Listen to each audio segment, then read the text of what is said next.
Yo, yo, yo, yo, we are back. It's episode number 2. Pat, how you doing? I'm awesome, man. I'm glad we're keeping this on the schedule. Hey, I had a thought right before we started recording. What if we just started like doing ad reads, like for hymns? Like this show is sponsored by for hymns, and then like we'll be like, yo, like we did an ad read, and you guys didn't pay us. Like what gives? And then they'd be like, oh, like we forgot to pay. Oh, we're so sorry. Here, who do we make the check out to? Yeah. I like it. We could start doing that. I mean, I don't think we have the booth review on as well. not yet. Not yet. Yeah. So shout out to everyone who tuned in last week, especially the FSU fans. I'm sure we'll have plenty to talk about. Oh yeah, we're gonna save that. That's dessert. That's dessert. Yeah, shout out to the one commenter who called me an idiot. His name is Cape. Cape, as in I wear a cape. And I'm the idiot. All right. We'll get into that. There were some good games this weekend. Some headliners, The primetime games weren't actually as good as people expected. They were all kind of blowouts. But which game do you want to start with? Man, I don't know. Why don't we just kick it off with Miami LSU? Yeah, I felt like it was the biggest game of the weekend, even though like, it was kind of a blowout. Yeah, for sure. Did Miami get to wear the turnover chain? I don't remember. Not even once. Not even once. What a shame. What a shame. The turnover chain held turnoverless in the first game. Well, I'm just glad to see both of our in-state rivals take L's. Miami got worked. I mean, I wasn't surprised that much. Rozier's not good. Is it Rozier or Rozier, by the way? I was hearing... I think it's Rozier, but Rozier? he's all white, so... Okay, well, he's overrated. They're not very good, and I'm glad to see them take an L. Put it I that don't way. even think he's overrated. I think everyone knows and has known that he's pretty trash. That's actually what my Miami friend said when I said the same thing to him. So maybe that is the trend. I don't know. Maybe I'm wrong. Yeah, man. And, like, this game, like, I know this is kind of a cliche, but, like, it was closer than the score will tell you. Because, like, honestly, Miami was right there with them as far as, like, offense. Like, I think LSU definitely ran the ball better, but, when you look at the stats at the end of the game, they're pretty similar. And I guess you can contribute that to, like, a defensive touchdown and just a lot of early momentum for LSU. Mm-hmm. But I don't think this game says as much about LSU as people would have you believe. Yeah, I mean, I don't think LSU's really that good. I wasn't really that impressed with Burrows. Is it Burrow or Burrows? Is there an S? Singular. Okay, Burrow. I did watch the game, I swear. But I wasn't that impressed with him. He didn't do anything that wowed me. I mean, I was happy to see Eddie O. First of all, I want to talk about the coaching clinic he put on in the first quarter, blowing through all 3 of his timeouts. Just impeccable, just classic LSU. No matter who's the head coach, LSU will blow through timeouts and will not manage the time properly. So that's good to see, I guess. I actually like this idea. That way, you have no excuse for poor clock management in the second quarter. So That's very true. Get it out of the way early, and then you say, hey, we didn't have any timeouts left, so what do you want me to do? yeah, I don't know, man. Let's move on to the other premier game, Michigan Notre Dame. Yes, That one. that was a good game. I think, I don't think either of those teams was going to make the playoff or is going to make the playoff. I don't think Notre Dame has enough athletes on their roster. I say that every year. That's just kind of what I feel about Notre Dame. Michigan, I mean, Michigan's just like watching Florida play from a couple years ago. It's run, pass. Run, pass. Actually, were infected by McElwain. Yeah, it's very possible. None of the receivers could get open. No touchdowns thrown to receivers. This was a team that was supposed to be a quarterback away, and then they got their quarterback, and lo and behold, they dropped the first game to probably a team that's not as talented as them. I was surprised, honestly. I thought Michigan would handle them, but I guess that goes to show how much I know. Yeah, exactly. I mean, it was just, that game was a toss-up for me. I don't want to, like you were saying with LSU, I don't want to overreact with Notre Dame. I don't think they're that good. I mean, last year we kind of saw the similar, or not, was it last year they started out pretty well and kind of fizzled out towards the end, if I'm not mistaken? Well, either way, it's just classic Notre Dame for people to overhype them, and then, they get a win against a Michigan team that's not that good, and then, they fall off towards the end, so. Miami spanked them, that's what I was thinking of. Very interesting week 1 games. Kansas, or no, I'm sorry, not Kansas. Penn State almost dropped their opener to Appalachian State. That would be a blast from the past. Yeah, I mean, leave it to App State to do it every year, I guess. Yeah, it seems like they're always right in that week one matchup with whatever FBS team they're playing. Yeah, and this is kind of why I want to get rid of preseason rankings because honestly, like how good do we even know if Penn State's good? I mean, I guess now we know they're not that good. I would venture to You say. can say that about any team week one, honestly. Yeah, so that's why it's just like let's hold off on ranking teams until like week 4, week 5, CFBP style, and let's just withhold judgment for a little while. That's all. Yo, but Florida snuck back in the top. Yeah, let's go. Is Florida football back, Pat? Is it back? You know I'm a homer, man. You know I'm a sometime popper. Yeah. So every bit of me wants to say yes, but cautiously optimistic. We got a nice measuring stick versus Kentucky this week. Yep.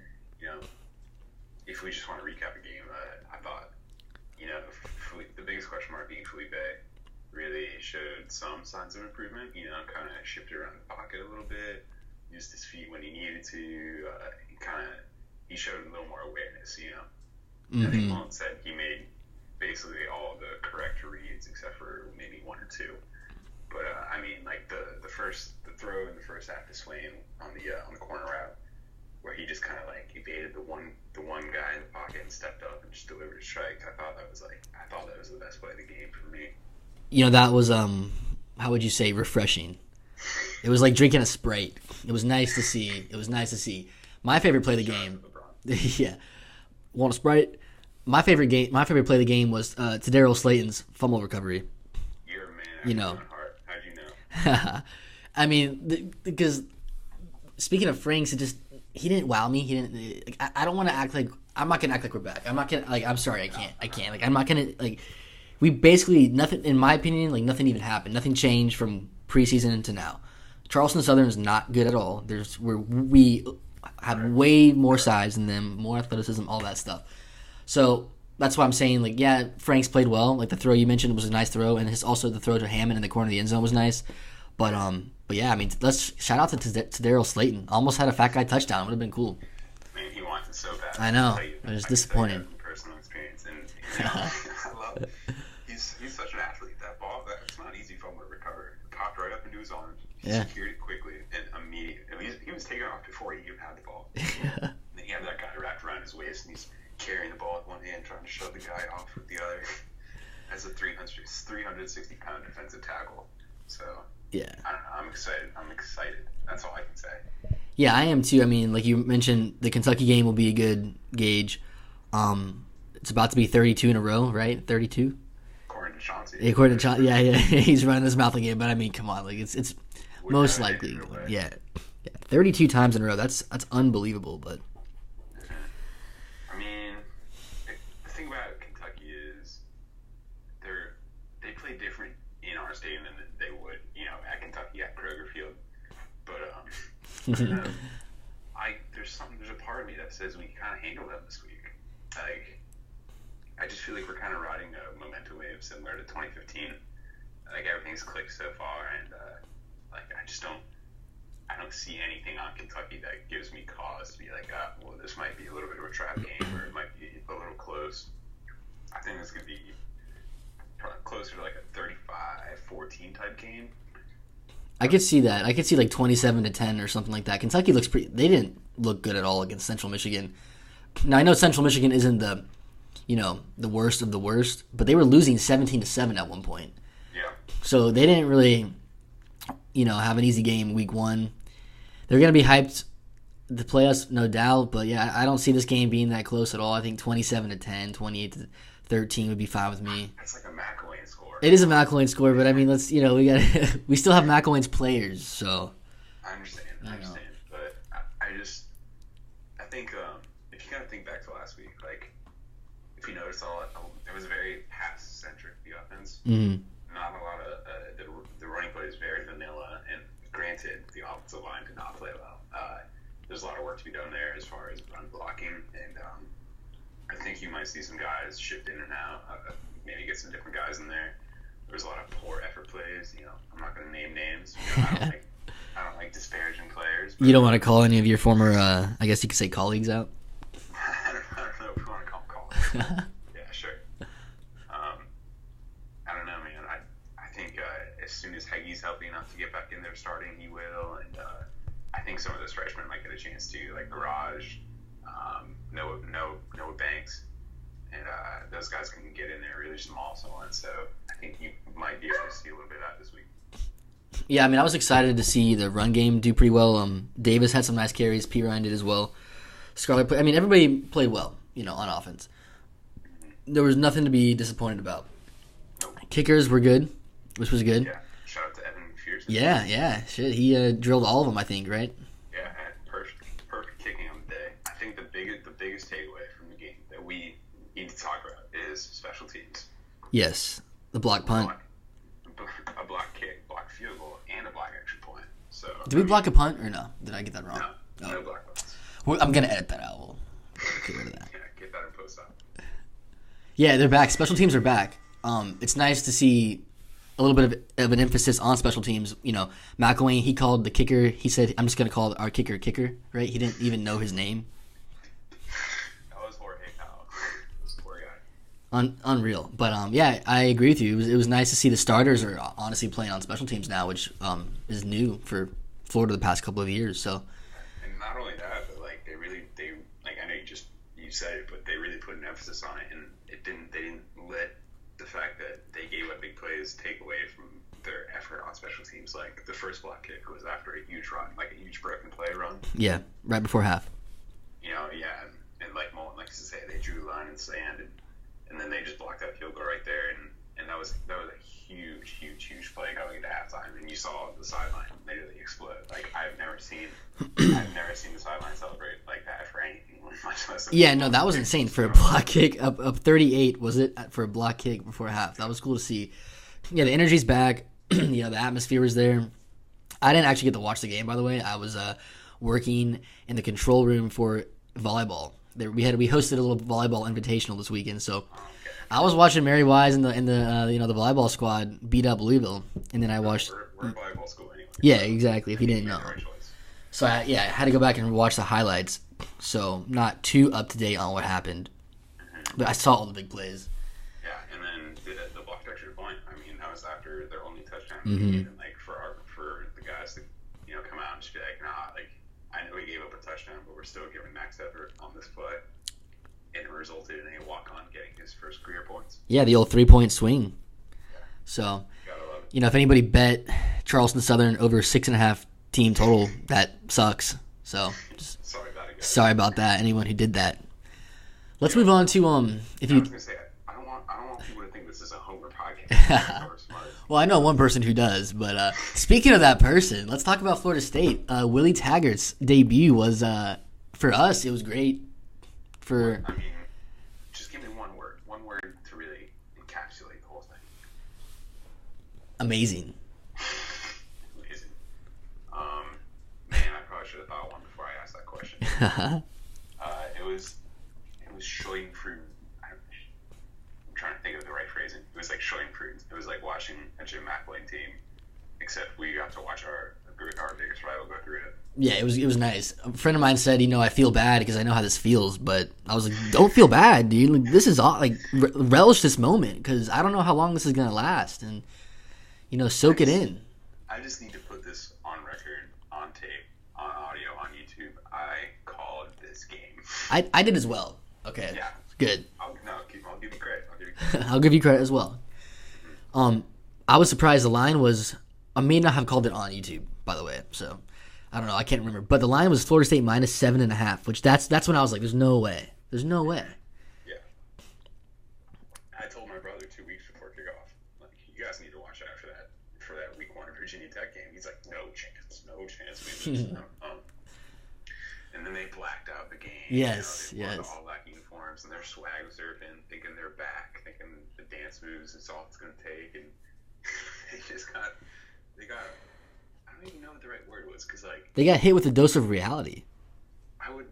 That's a pretty good way to put it, because I think they spent their whole offseason feeling really good about themselves and maybe not doing as much actual football work as they should have. Mm-hmm.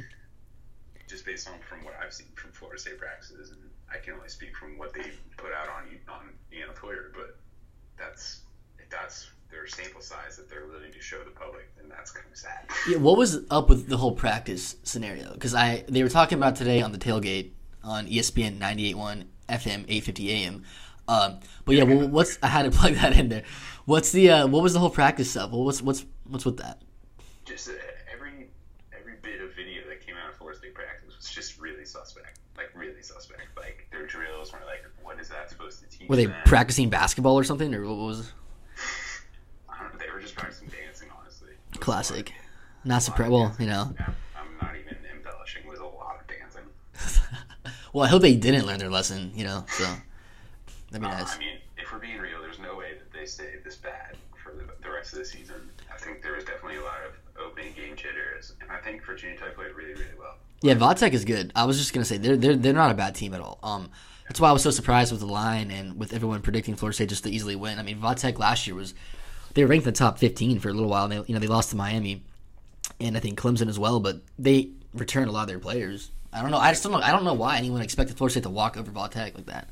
Yeah, it made no that's sense. What we were saying. Like, you guys need to just brace this one. This is a conference opponent week 1. Like, yeah, this is not a gimme at all. An established program, and of course they come out and do all the right things. They score on the first drive. Yep. They block a punt for a touchdown. They just play super disciplined the whole time. I was honestly impressed. We saw some Fuente football, not to be confused with Beamer ball, I guess you could say. Yeah, for sure. The thing about FSU that's really like shocking to me is they're just like really undersized. Like they just are like significantly smaller than one would expect like a major like Power 5 football program to be. Like they don't have any receivers that can just body you and go up and get one. All their linebackers are super undersized. They're could easily be alternated with DBs. Whether that's designed or not, I don't know if that's like no, there's no way. The best way to go about it. No, I think that might have something to do with the youth on the roster if they're young, because it's just it's natural to be smaller when you're younger, as I know. But yeah, we'll see. We'll see. I mean, I don't know what to expect. I'm looking at their schedule right now. We were talking. You said 6 losses is a possibility. I think it is now. I really do. I mean, I don't think Miami is very tough, anymore, or Louisville, but that's in Miami. Yeah, it's a tough game. They have to go up to South Bend. They're not beating Clemson, right? I mean, I think we could agree on that. That's 3 L's right there. Yeah, so as long as we just have to beat them. I don't want to keep talking about them until we beat them because I'm sick and tired of losing to them with pretty much a roster with the same amount of talent, year in, year out, except for a few years. So yeah, it's going to be interesting to see. I think the thing I'm most intrigued about is the feel for Willie Taggart within the fan base, because everybody was super hyped for him, and now it's like I don't know anymore. I mean, honestly, one game might do it for him. So quick. Yeah, it's amazing. I've ever seen a fan base try to coach. It's insane. Actually, it's actually insane. Yeah. They were 7-6 last year. They should have been under 500, and now all of a sudden they were expecting to go undefeated or whatever, to dominate again. It's insane. I mean, if you put it this way, there's four coaches currently who have won national championships. Jimbo was one of them, and then you don't get rid of him, but you part ways with him, and you bring in a guy who's sub 500 for his whole career. So there's no way you can call that an upgrade. Like, there's just no way. Well, for a deluded fan base, it definitely is. I guess you could make an argument. So, my question for Florida State fans is: are you guys ready to listen to me? Because I wasn't just being a homer. I wasn't. I was just trying to tell you guys. So I'll be honest. I'll be honest with you guys. You just have to listen. Yeah, and I think we're talking to you, Cape. So shout out to Cape if you're watching. I don't know if he's going to. I think I pissed him off last week. No, I think he'll be back. I think it's one of those things where he can't resist. So I get it. He'll be back. I know. In fact, I know he'll be back. So don't worry about that. But do you want to preview some week 2 games? I mean, there aren't many, but we could get into it. We're just looking at them. Not a lot of great week. Yeah, kind of bland. They got to stop doing this. They got to stop throwing like 5 or 6, must-see matchups week 1, and they give us leftovers week 2. I don't want to, it's not fair. All right, well, I'll hit you with one real quick. Mississippi State versus Kansas State. That's funny. You know what? I got Mississippi State, but it's going to be close. K-State always is, like, good. Like, they're always just solid. Sound. Yes, that's the best word to describe a Bill Snyder coached football team is sound. Disciplined. Yes. All right, So you're taking Mississippi State in that one? Yeah. All right, I guess I will too. All right. I'll hit you with I guess this is the SEC game of the week. We got UGA at USC. The other USC. Whew, man. And this is at USC also. Man, I want to pick this upset. I really want to.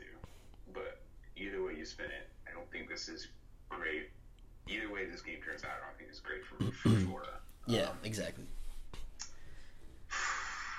I'm gonna go Dogs. I don't think the Gamecocks are quite what a lot of people think of them yet. This is still a must-champ team. You know, until he can win a big game, I'm not gonna be convinced. But this would be his opportunity. Yeah, I don't think South Carolina's ready for the moment. I don't think they're gonna overcome the adversity on the field that will definitely ensue. I think Georgia, the spread's 10. I think they're gonna cover. I think it's close for maybe a couple of quarters, and then they just wear them down. Thinking like 31-17, 31-14 kind of deal. Man, we're both gonna feel like fools next week when South Carolina just dominates. I'm rooting for Coach Boom. I mean, I love Coach Boom. Always have, always will. So. I respect him. Yeah. I respect him. To each his own. All right, we got Clemson at A&M at 7 on ESPN. That could be good, maybe. It could be. But I'll go with Clemson. I don't think I need to explain why. Yeah, I don't disagree with you. I didn't watch a lick of the A&M game on Thursday, but I didn't have to, so I didn't. Yeah, I'm going to go with Clemson too. I mean, Dabo Swinney, a little dabble do you. Just all I have to say about that game. That defensive line will overpower every opponent they see until they see, I don't even know, they might even overpower Bama in the playoff. It's possible. And I think more importantly, if this game is BYOG, bring your own guts, then Clemson has the advantage for sure. Yeah, but it's at College Station, so. Yeah, that could be interesting. That's ripe for an upset. I don't see it, though. And like I said earlier, Jimbo, one of the only 4 active coaches to win a national championship, so just got to keep that in the back of your mind. That's true. Yeah, maybe next year we'll talk more about this game for next year's version. Yeah. All right, great. Let me hit you with this one. Kentucky versus Florida. Ooh, that's Kentucky comes to the swamp. Kentucky comes to the swamp looking to stop the streak. Florida looking to extend it. The streak gets extended, but we'll go with scores here, as we mentioned earlier. We were talking about it earlier. I think 28-13. I think I'm going with a max score, like you said. It's going to be pretty neat. That's pretty much all I have to say. I'm looking for Franks to not throw any interceptions. I think this is a game where he'll probably throw a couple. Because, the windows he was fitting the balls in will not be there against Kentucky, most likely. I'm thinking, 28-13. I'll be happy if we get 30 points. I'm not expecting anything. I'm setting the bar really low. Like Lil Wayne once said, I'm preparing for the worst, but still praying for the best. So. Gotta get the culture reference. Of course. Man, I think I said it earlier. I'll take Florida 35-14. I think you see the run game pick up a little bit in this one. I think you get 2 TDs, maybe one out of Scarlet, one out of P run. I don't think any of them necessarily long runs. I think their goal line probably punch it in. Mm-hmm. I think you do see a long touchdown from Felipe to whoever his choice may be. Be it Trayvon Grimes or Van Jefferson. He threw a ball about 55 yards in the air last week, but it was not quite the last second. So look for him to complete one of those for a touchdown this week. I will be looking. Kind of intriguing game. UCLA, the Fighting Chip Kellys, travel to Norman. Is that going to be worth watching? Probably not. This one's not intriguing to me. I think UCLA is really not that good this year, and clearly Oklahoma State Oklahoma is.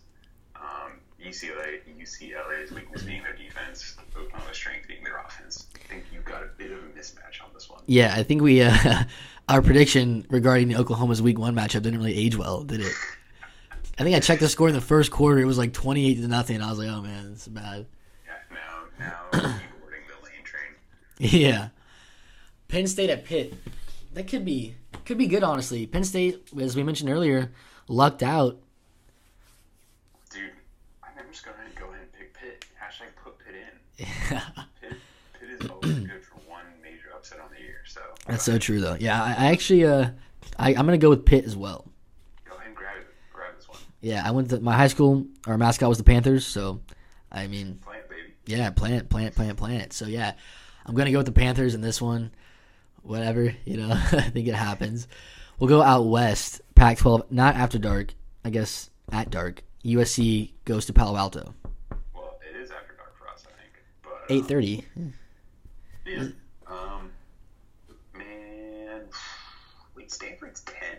Yeah, Stanford's always in the top 12, like every year, no matter what. That's a tough game. Man, I'm in the mood to pick some upsets. I'll go ahead, but that's not an upset. Wow. All right, I'm picking Stanford. Just looking at the numbers backwards. Yeah, Stanford's 4.5-point favorite. That's interesting to me. I don't really understand why. Maybe it's just because USC's quarterback's a true freshman. Yeah, this game screams like a pick'em to me. I have no idea. I'm just gonna go with Stanford. Where is this game at? This is in Palo Alto. Yeah, I like Stanford in this one. I do as well. Stanford Stadium. Come on, you got to get a little more. Sell out, Stanford. Come on. Don't you have like scientists you can name it after or something? Something like that. Maybe I'm generalizing. That's not PC at all. Yeah, here I got one more for you. All right. This one I think might actually be the most interesting one, and maybe the one I'm most excited for. Michigan State versus Arizona. I'm glad you brought that up because I was fighting Herm Edwards. Yes, Herm Edwards. Oh my God, I completely forgot. I have to watch now. I completely forgot about that.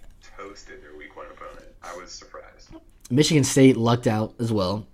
Wow, I'm so happy you mentioned Herm Edwards. I completely forgot about that. You know what? I have to go with Herm in this one. I mean, Michigan State looked awful week 1. I'm sick of Michigan State being talked about as like a power program. It's so annoying. They're not good. Every year they go up against someone better than them, or they're not good. They're just not that good. That's all I'm gonna say. I got the Sun Devils. Yeah, man, I'll take Herm Edwards also. This is just fun not to pick. Yeah, I love me some Herm. Who doesn't? So. Yeah, obviously. Any other intriguing matchups? I don't think so, man. I think we covered it. Yeah, I think we did. This is we're kind of in the doldrums right now. Yeah. As far as college football, The dog days. Yeah. No one really knows what their team's doing yet. We're just kind of hoping we don't get upset. So yeah, man. Here's to another week, making it through. Yep. Undefeated. Can't say that for the other teams. No. I do want to say one thing really quickly about Nick Saban. Why are people even? Honestly, I don't. Stop asking. Yeah. So stop asking. But honestly, though, like Tua is 10 million times better than Jalen Hurts. I don't understand why anyone even doesn't understand that. Like they could score 50 points a game with Tua at quarterback. That's how good. That's how much better they are with him. That's the problem, man. Everyone does understand it, and Nick Saban is doing what he has to do to keep both his quarterbacks happy and on his roster. And I think he is trying to do right by Jalen by not playing him in 4 games. Or playing in less than 4 games, so he can grab that red shirt. But, I mean, I just don't, if you don't like the question, just name the starter. I feel like this is the first time where everyone knows actually exactly what's going on with the quarterback competition. And it's so obvious to everyone, exactly what's happening. So, of course, the questions are going to keep coming until you just go ahead and name the starter, which everyone actually knows who it is. So, just do it. Yeah, exactly. That's a good point. I didn't realize he hadn't named the starter. So. Well, you did actually. Today. Okay. Well. Yeah. I mean, it's a no-brainer. Yeah. It's a no-brainer. Well, I you gotta respect him for apologizing to Maria Taylor. Yeah, stand-up guy, I guess. Poor Maria. She took it in stride, though. I mean, she moved on to the next question. I hear you, Coach. Okay, now what about this? I would not have done that. I would have froze and probably pooped myself. And that's a true telecommunications person. Yeah, exactly. Well, I think we covered all the bases, I'd say. Yeah, let's go ahead and sign off. Yeah, let's sign off. That's another episode of the Booth Review brought to you by Four Hymns. Brought to you by Fat Kid Deals. This is where I got this mic. Unofficial sponsor. They actually pick us up. Hey, you never know. I'll keep trying. I'll keep shouting them out. So. Yeah. All right. Peace, y'all. See ya. Thanks for tuning in.